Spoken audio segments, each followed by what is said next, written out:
Hey guys, it's Joe, and today I wanted to tell you about my quitting drinking for 60 days and what I learned.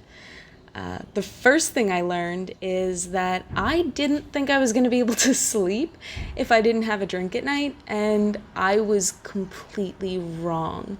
I take melatonin every night, just a little bit, and it turns out it works a lot better if you're sober. And I genuinely couldn't believe that, but it's true. I fall asleep between like 10 and 11 every night, which has been amazing. And I wake up feeling so much more like I slept than before. Before it felt like I never slept, and now it feels like I do. The second thing I learned is that not waking up hungover makes way more of a difference than I thought. I was so used to waking up hungover that I didn't even realize that I was hungover anymore. I just thought I hated mornings. But now I wake up and I feel like I did the night before after like 30 minutes. I am drinking a bit more coffee in the mornings now, but I attribute that more to the medication than anything else. And speaking of that, I was able to get on some medication for my mental illnesses, which has been incredible. And honestly, I am the most hopeful I have ever been for my mental health. I never thought that anything would get any better, especially after being on medication in high school and not seeing any difference. But now that I have the correct diagnosis and I have a good psychiatrist, this is the most hopeful I've ever been in my life, and I never would have gotten here if I didn't decide to cut out drinking for 60 days so that I could get on that medication. The fourth thing is my hair started growing back. I had a little bit of a receding hairline in the corners, which I know is a little bit weird for women, but I've dealt with eating problems in the past, and so I had some thinning at my temples. And about 2 weeks into quitting drinking, I noticed that I actually started getting baby hairs all along the front of my hairline. I don't know if that's normal or if that's something that other people have experienced, but it's something that I did. So if you need any additional reasons to decide to push yourself over and try doing like a hard 75 or a clean 30, do it for your hair. Number five is that it's easier if you're doing it with someone else. So some people do the AA program. Some people, they'll do it as part of like a Weight Watchers thing. I did it with some of my friends, and just being able to talk to each other about what was annoying and what wasn't annoying, and oh, I feel this way, do you feel this way too? Or having a friend say like, I got this incredible benefit, and keep on the lookout for that. It was really motivating, especially because of the sixth thing. I started to feel really emotional. About a week in, I started crying a lot. I started feeling happier.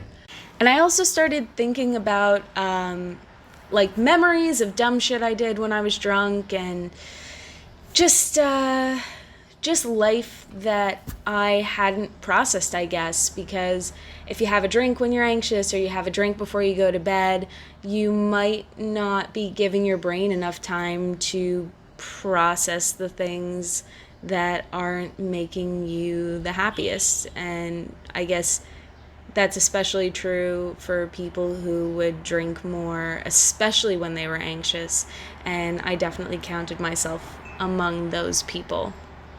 The seventh thing I learned is that it's not that awkward to be the only person that isn't drinking. I've been to family parties, I've been to events with friends, I've been with them out to bars, and nobody asks why I'm not drinking. There's a couple people that knew me when I drank a lot, or there's a couple people that I only see out when we would go and drink at a dinner or a restaurant or a bar or something. And I did get a couple people asking me if I was pregnant, and no, I am not. But most of them just let it go when I said I was doing it for my health and my mental health and my general well-being. Like, it really wasn't that awkward. And the amount of times that people actually asked was so small compared to the people who didn't. So if the thing that's keeping you from, giving this a shot is that you're nervous about what other people will think, try not to think about it that much, because most people are too busy watching themselves to worry about what you're doing.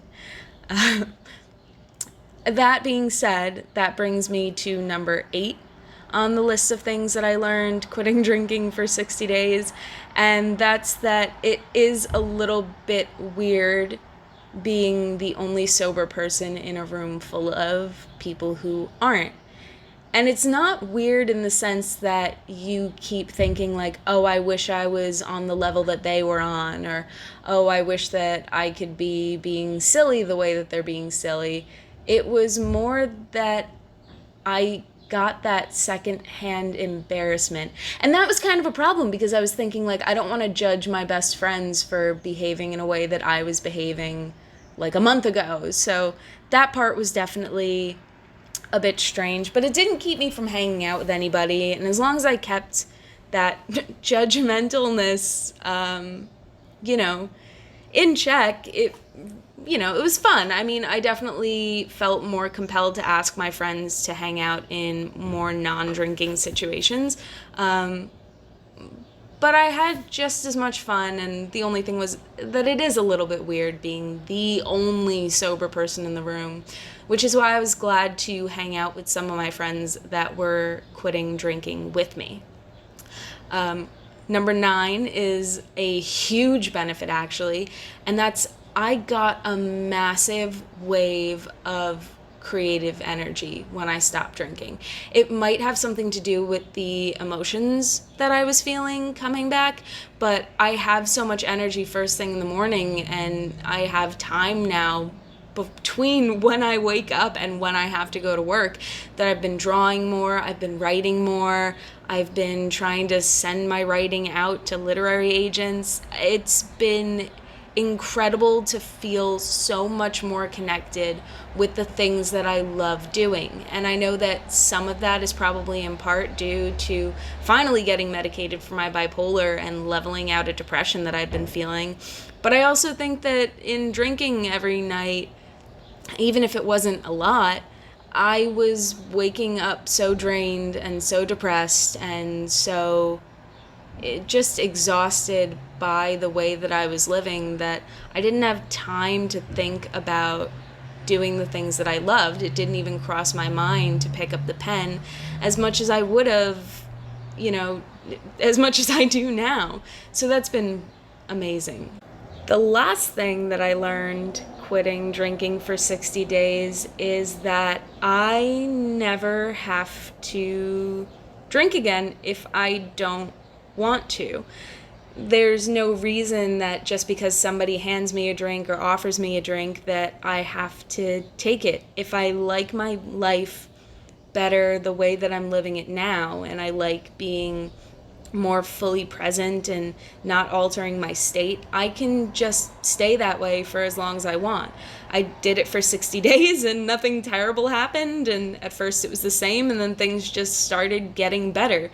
So I really don't have any reason to pick it up again, and I think that that's incredibly encouraging, especially with the way that our culture makes it seem like if you don't drink that there's something infantile about you. But there isn't. I've done more adult things in the time that I've stopped drinking than the entire time that I was. So, that's been odd and encouraging. And it's weird to think that, maybe if I ever get married, I won't drink at my wedding. I've got a wedding of a friend coming up, and I don't think I want to drink then. I think it would be way more fun to just be fully present and not make a fool out of myself and not get on anybody's nerves, and go home and have the energy to create and write and remember my dreams, and just wake up the next day actually excited to do it again. So yeah, that is my experience with quitting drinking for 60 days, and I think I'm going to keep it up. I don't see any reason not to. So thank you guys for watching, and thank you guys for experiencing my art with me. Feel free to like this if you like this, and subscribe if you want to see more, and have a beautiful day.